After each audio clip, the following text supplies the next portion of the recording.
It's on. Now, here's how Politico describes how Republicans are trying to stop Donald Trump. The shadow campaign for the Republican nomination has begun. Kasich and Cruz are scrambling to secure commitments from bound delegates to break off on a second ballot, then vote against Trump. In many cases, that means asking delegates to buck Republican primary voters in the name of settling on a nominee. Now, things have gotten so messy in the GOP that Republican South Carolina Senator and former presidential candidate Lindsey Graham, who literally condemned Cruz as the worst thing ever going in the Senate, then held his nose and actually endorsed him in the past week. This is what Senator Graham had to say on The Daily Show about the GOP. I'm saying my party is completely screwed up. But then why would you nominate? Why would you nominate anyone then? Well, I don't understand that. Then why nominate anyone? Why not go behind Kasich? Well, if it were left up to me, we wouldn't nominate anybody. We'd start all over again. Okay, and with that, let's bring in our panel. Richard Brodsky, former Democratic New York State Assemblyman, enjoying the mess. Now, by the way, a full member of the media. Fellow at Demos and a professor at NYU. Dominic Carter, of course, political journalist and author. Noam Bramson, Democratic mayor of New Rochelle. Republican strategist Bill O'Reilly and Andrew Whitman, our senior political correspondent.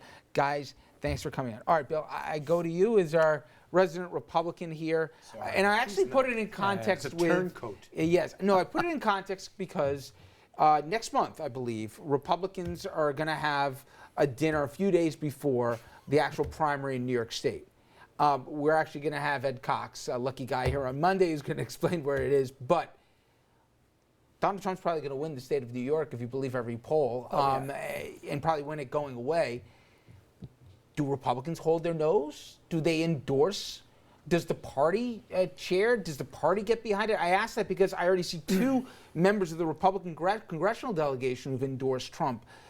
Do people have to, at this point, literally, as I use the expression, hold their nose and get behind somebody because it's getting late early? I think a lot of Republicans will do that. A lot of the Republican leaders will feel forced to do that.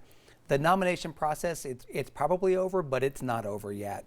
And the behind-the-scenes stuff that was in the introduction about people working for second ballot, those machinations aren't that sinister. That's typical stuff. If no one gets the numbers, you're working to get second ballot votes. Cruz could prevent Trump from getting the number, but with Kasich in the race still, he probably can't. So this probably will be over before the convention. Andrew, you've broken down the math a few times in the program.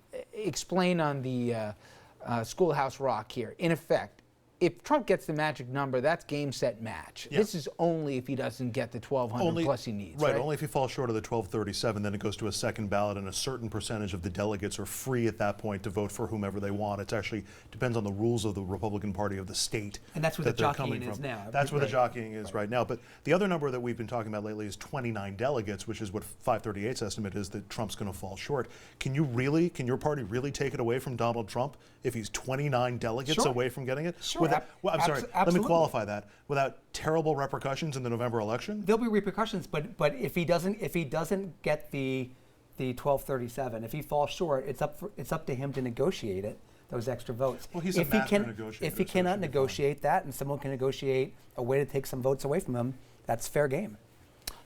Just stepping aside, because I know he's having the time of his life with this one. Let him but kill no, each other.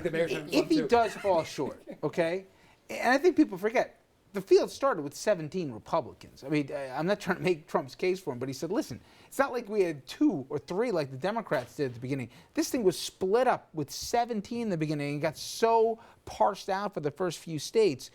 If it was a legitimate, typical field, I'd make the number going away. And if you look at me compared to my second and third place finishers in terms of where we are, I'm going away the nominee.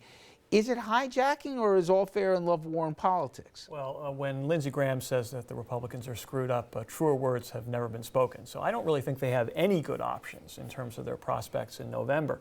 But this is one of those occasions when some of them are going to have to put country above party. And I think those who back Donald Trump will have some difficult explaining to do to their grandkids. Well, I hear him, but I got to tell you, Dom, the more I think the public gets a little lesson in who Ted Cruz is, there's a reason why not one of his senators for a long time, I think it's one now, have endorsed him.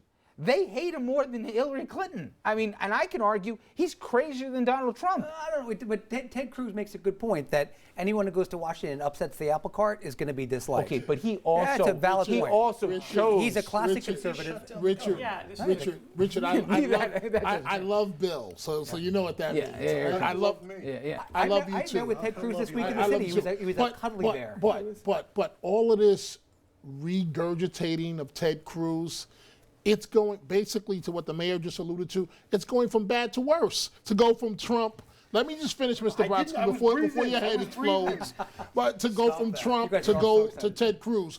I do have a little bit, though, Richard, I hate to admit it, a little bit of newfound respect today for Ted Cruz. I followed up on the situation involving his stepsister, who apparently was addicted to drugs, and how he's tried all his life to save her life. But just look at what's going on now. And she ended up dying. Look at what's going on now. No, your wife, my wife. Well, we're going to get to that clip in It's a second, crazy. but Richard, as best as you can, as hard as it is for you to divest yourself from just enjoying. You finally the get a fight. negotiator, a businessman. Yeah, there you go. a success. Look, the fact of the matter is that Imagine it was on the Democrats' every side. one of these comments has missed the point, in my respectful opinion. They talk about Shocking. We're all wrong again. Yeah. it's a heavy burden sometimes. But they all talk about personality and his style and his bombast and the ideas matter. And if the ideas really are focused on, Donald Trump isn't as bad as Ted Cruz. He has no idea. He has a wall idea. ideas. He wants the bar to wants come into the tax country. The hedge fund guys. He said Planned Parenthood isn't so bad. He Yeah. doesn't want to deal with.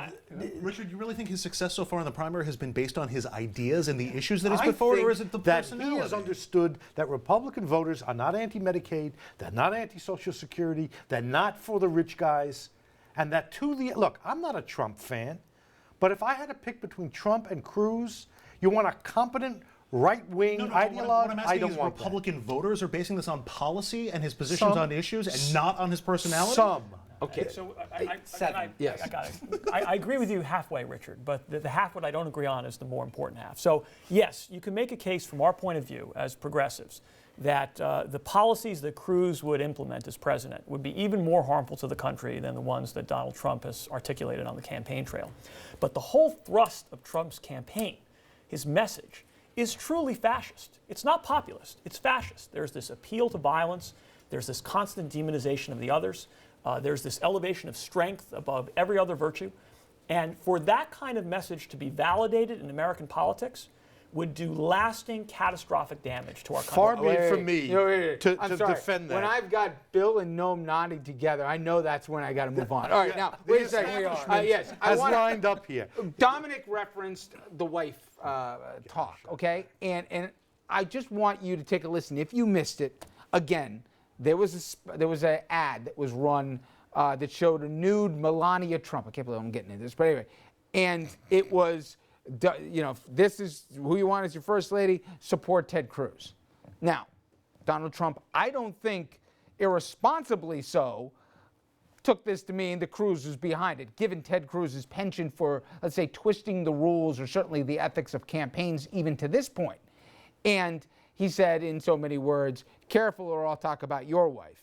Well, Ted Cruz has had a field day, and this is his latest salvo as he and the Don go back against one another. It's not easy to tick me off. I don't get angry often. But you mess with my wife, you mess with my kids, that'll do it every time. Donald, you're a sniveling coward, and leave Heidi the hell alone. So will you support him as the nominee?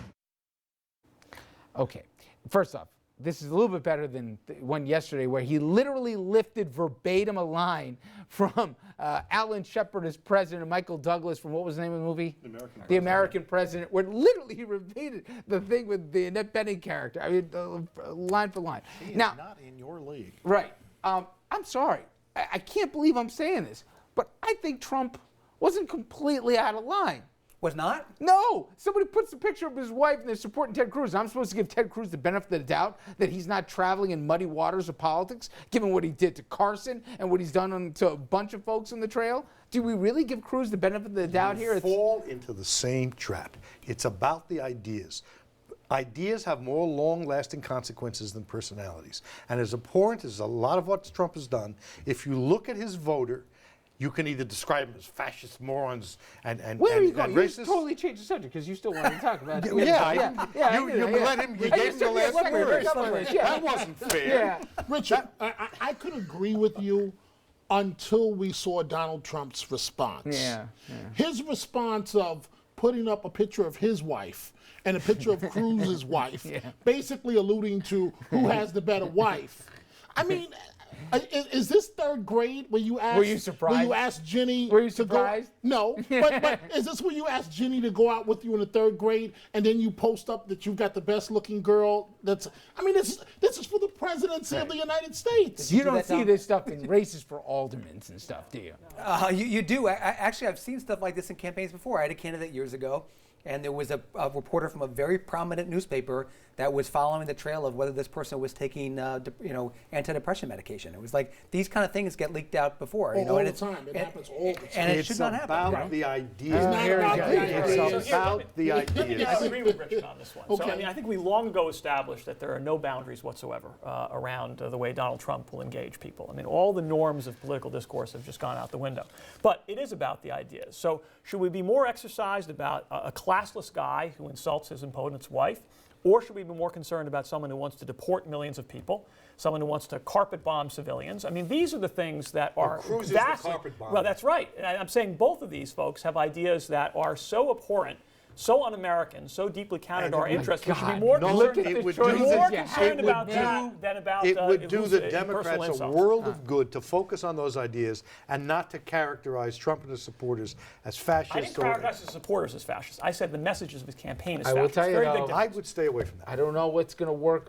I don't know in this latest round who's going to get help more or not. And I've given up trying to guess. All right. We come back. We will go to the higher ground. And we'll talk about the Supreme Court and the vice president today weighing in. Joe Biden blasting the Republicans who are trying to use his own words against him. I don't think completely unfairly, by the way. That is they stonewall the president when it comes to Supreme Court vacancy. Biden unplugged straight ahead.